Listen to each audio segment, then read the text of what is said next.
नमः। हरये नमः। श्री गुरुचरणकमलेभ्यो नमः। श्रीमद्भगवद्गीता अथ द्वितीयोऽध्यायः।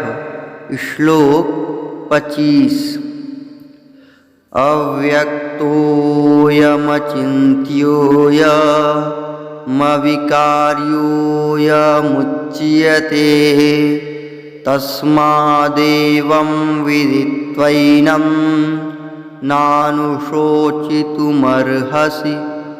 अव्यक्तोऽयमचिन्त्योऽयमविकार्योऽयमुच्यते तस्मादेवं विदित्वैनं नानुशोचितुमर्हसि। नानुशोचितुमर्हसि।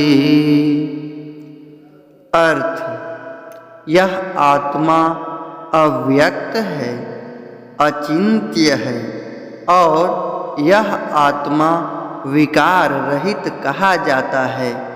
इससे हे अर्जुन, इस आत्मा को उपर्युक्त प्रकार से जानकर तू शोक करने को योग्य नहीं है, अर्थात तुझे शोक करना उचित नहीं है।